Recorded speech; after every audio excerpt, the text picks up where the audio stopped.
Hello students, basic anatomy part 3। आज का topic है जॉइंट। स्टार्ट करने के पहले कुछ इंस्ट्रक्शंस हैं। इंस्ट्रक्शंस ये हैं कि अगर आप ये पहला वीडियो देख रहे हैं मेरे चैनल का, तो आप मेरे चैनल पर जाइए और इसके पहले 2 वीडियो और हैं, पार्ट 1 पार्ट 2। पहले उनको देखिए, उसके बाद ही इसको देखना है। ऐसा इसलिए करना है क्योंकि कुछ टर्मिनोलॉजी वो जो मैं इस पार्ट में यूज़ करूँगा वो मैंने पार्ट 1 या पार्ट 2 में समझाई होगी, तो उनको मैं यहाँ पे डिटेल में नहीं बताऊंगा तो आपको हो सकता है वो समझ में ना आए। इसलिए पहले जिस भी सब्जेक्ट का मैं वीडियो डालूं तो पार्ट नंबर मैं उसमें मेंशन कर रहा हूं, तो उसके अकॉर्डिंग ही वो आपको देखना है। अभी सिर्फ एनाटमी है। एनाटमी के बाद में सारे जो बीएससी नर्सिंग के सब्जेक्ट हैं, एमएससी नर्सिंग या पोस्ट बीएससी या जीएनएम के करके अपलोड करूंगा।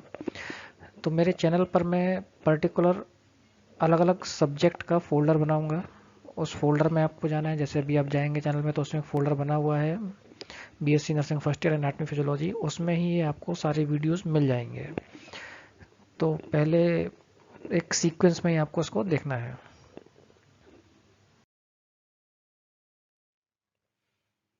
सेकंड इंस्ट्रक्शन ये है कि आपने अभी तक चैनल को सब्सक्राइब नहीं किया है तो उसको सब्सक्राइब करना है। सब्सक्राइब काफ़ी स्टूडेंट्स कमेंट कर रहे हैं, मेरे को रिप्लाई कर रहे हैं कि सर सब्सक्राइब कैसे करना है।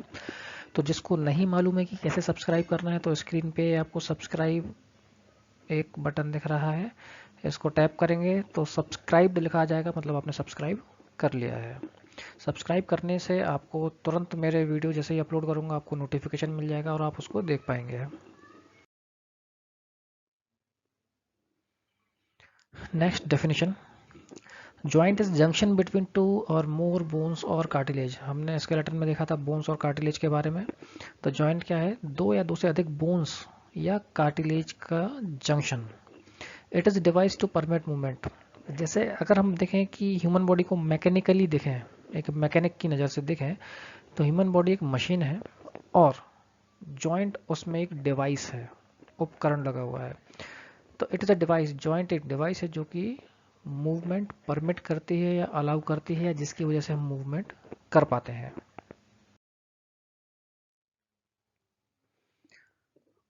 फिर हम देखेंगे क्लासिफिकेशन।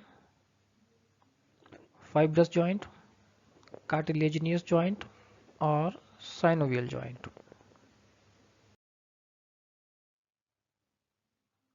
सबसे पहले fibrous joint. In fibrous joint, the bones are joined by fibrous tissue. These joints are immovable or permit a slight degree movement. तो फाइब्रस जॉइंट क्या है?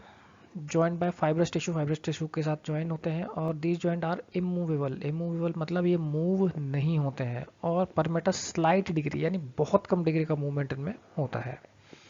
जैसे कि सबसे पहले हम देखेंगे सूचर्स, जो हमने स्कल में देखा था।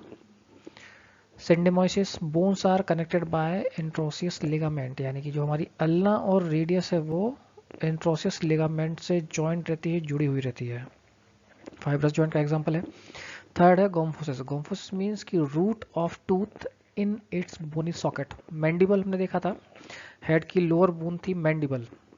मैंडिबल में बोनी सॉकेट होते हैं जिसमें जो टीथ होते हैं उनकी रूट फिक्स रहती है। बहुत कम मूवमेंट इनमें, इमूवेबल है या स्लाइट डिग्री, बहुत कम डिग्री का मूवमेंट होता है। सेकंड हम देखेंगे cartilaginous joint. In this type of joint the bones are joint by cartilage, यानी कि इस प्रकार के जॉइंट में जो बोन्स हैं वो कार्टिलेज के थ्रू जुड़ी हुई होती है। दो टाइप देखेंगे। सबसे पहला है सिम्फाइसिस, फर्स्ट है फाइब्रोकार्टिलेज। ये हम स्केलेटन में देख चुके हैं। पार्शियली मूवेबल है, एग्जाम्पल है प्यूबिक सिम्फाइसिस और intervertebral disc.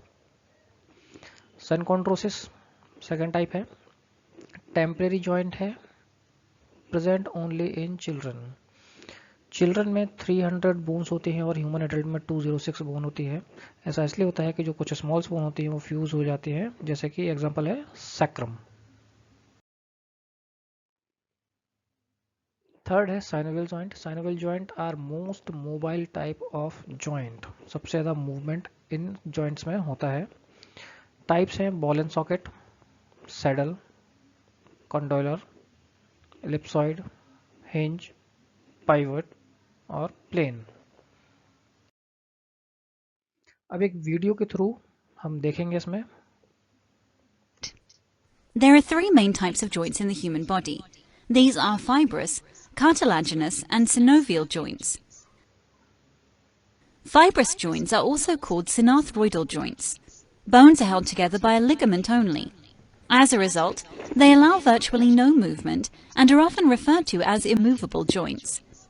Examples of fibrous joints are found between the bones which make up the skull, where your teeth are held to their bony sockets in the mouth, and between the radius and ulna in the elbow. Cartilaginous joints occur where bones are connected by cartilage. There are two types which correspond to the two types of cartilage. Symphysis joints are connected by fibrocartilage. These are partially movable joints and include the pubic symphysis and the discs between vertebrae in the spine.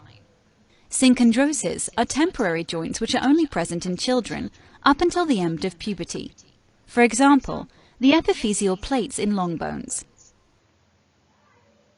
Synovial joints are by far the most common classification of a joint within the human body.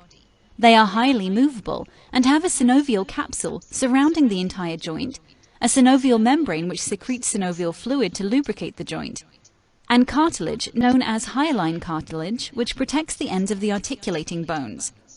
There are 6 types of synovial joints which are classified by the shape of the joint and the movement available. Hinge joints allow flexion and extension and are found in the knee and elbow joints.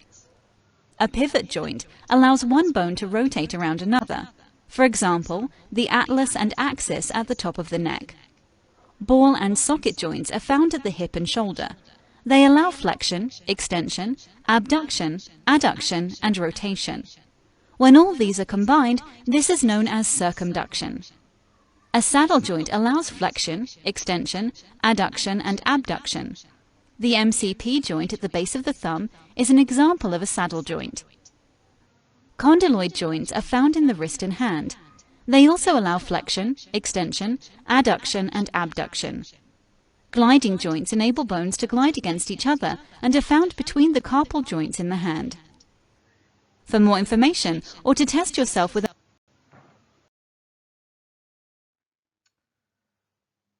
Next देखते हैं हम regional classification यानी कि area wise.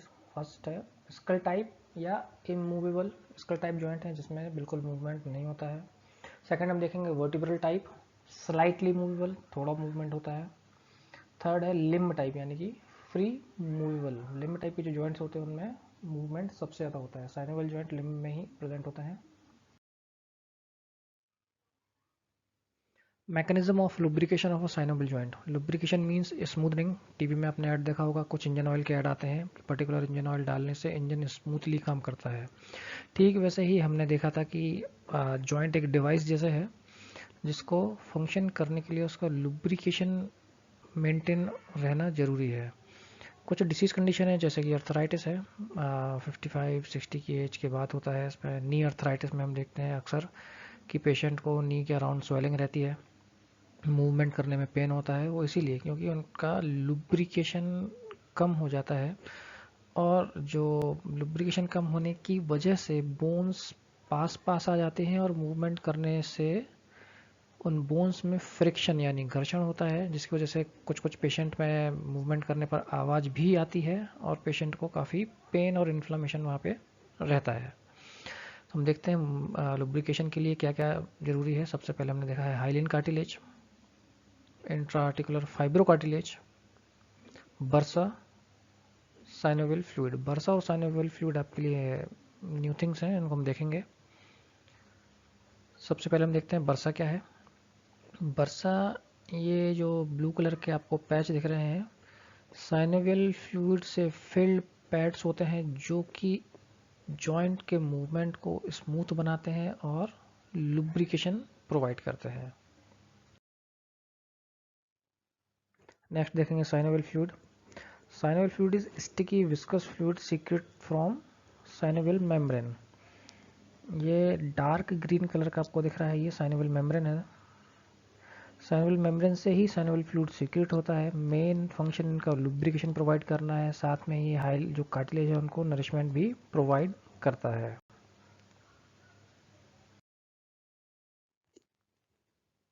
Next stability of synovial joint. हमने definition देखा था कि joint क्या है, जॉइंट की डेफिनेशन देखी कि joint is junction between two और मोर बोन्स और कार्टिलेज, दो या दो से अधिक बोन्स या कार्टिलेज के बीच का जंक्शन जो है उसको हम जॉइंट बोलते हैं। जॉइंट की स्टेबिलिटी कैसे मेंटेन रहती है? मसल, लिगामेंट और बोन्स। लिगामेंट क्या है? लिगामेंट इज लाइक रोप, रस्सी के जैसा एक स्ट्रक्चर है हमारी बॉडी में जो कि बोन्स को आपस में टाई करके यानी कि बांध के रखता है। डायग्राम में समझेंगे। मसल्स ये नी जॉइंट का डायग्राम है। एंटीरियर एस्पेक्ट से जो मसल्स दिख रही है, क्वाड्रिसेप्स मसल है। Quadriceps muscle means anterior aspect of thigh की मसल्स है। मसल का जो एंड पार्ट रहता है उसको हम बोलते हैं टेंडन। ये जो मसल से बोन तक का पार्ट दिख रहा है आपको, ये टेंडन है। टेंडन बोन से अटैच रहता है तो मसल के थ्रू। ये हो गया लिगामेंट। ये अब डायग्राम में देखते हैं। सबसे पहले क्वाड्रिसेप्स मसल्स ये अटैच है। फीमोरल कॉन्ड्राइल यानी फीमर का कॉन्डाइल। एंटीरियर क्रूशिएट लिगामेंट, ये क्रूशिएट लिगामेंट क्रॉस सेक्शन में रहता है, टिबिया और फीमर से अटैच रहता है। फिर पटेला। फिबुलर कोलेटर लिगामेंट, ये फिबुला है, फिबुला से एक लिगामेंट ये ऊपर गया है फीमर तक। ठीक वैसे क्वाड्रिसेप्स टेंडन अभी हमने देखा था, मसल है, नीचे का पार्ट टेंडन कहलाता है। ये टेंडन बोन से अटैच है। फीमर, पटेला, पोस्टीरियर क्रूशिएट लिगामेंट, ये पीछे पोस्टीरियर क्रूशिएट लिगामेंट है। Medial meniscus, medial collateral ligament, ये जो लिगामेंट है ये मीडियल कोलेटरल लिगामेंट है, ये जाके पीछे से फीमर में अटैच होता है। Next clinical anatomy, first sciatica. Lumbar spine में स्लिप डिस्क या हर्निएशन ऑफ डिस्क की वजह से ये सैक्रल नर्व्स को कंप्रेस करता है। सैक्रल नर्व कंप्रेस होने की वजह से पेशेंट को लोअर लिम्ब में रेडिएटिंग पेन होता है जिसको बोलते हैं सियाटिका। नेक्स्ट डिसलोकेशन और सबलक्सेशन। यहाँ पे जॉइंट डिसलोकेशन की बात हो रही है। अगर कंप्लीट डिसलोकेट हो गया है, सेपरेट हो गया है तो उसको उस कंडीशन को बोलते हैं डिसलोकेशन, या पार्शियली सेपरेट हुआ है तो सबलक्सेशन। रिमेटिक अर्थराइटिस एक ऑटो इम्यून डिसऑर्डर है जिसमें पेशेंट को जॉइंट्स में पेन होता है, specially in small joints. Rheumatic arthritis के पेशेंट के हैंड की फिंगर्स आप देखेंगे तो उसमें जो पोर्स होते हैं वहाँ पर, जॉइंट्स होते हैं वहाँ पर स्वेलिंग आपको क्लियरली दिख जाएगी। ऑस्टियोआर्थराइटिस के बारे में बात कर चुके हैं। Stiffness of joint, stiffness of joint ये वेदर रिलेटेड कंडीशन है। कोल्ड वेदर यानी कि ठंड के मौसम में जो साइनोवियल फ्लूइड है उसकी विस्कोसिटी या गाढ़ापन बढ़ जाता है, इसलिए पेशेंट को सुबह स्टिफनेस ज़्यादा फील होती है। फिर जैसे जैसे मूवमेंट करते हैं या टेम्परेचर बढ़ता है स्टिफनेस जो है वो कम हो जाती है। Next class basic anatomy part 4 muscles. एक और इंस्ट्रक्शन मैं शुरू में देना भूल गया, वो ये है कि अभी मेरे पास माइक्रोफोन नहीं है, लॉकडाउन की वजह से मेरे को अवेलेबल नहीं हो पा रहा है, तो मुझे ईयरफोन से रिकॉर्डिंग करनी पड़ रही है जिसकी वजह से वॉइस क्वालिटी अच्छी नहीं आ रही है।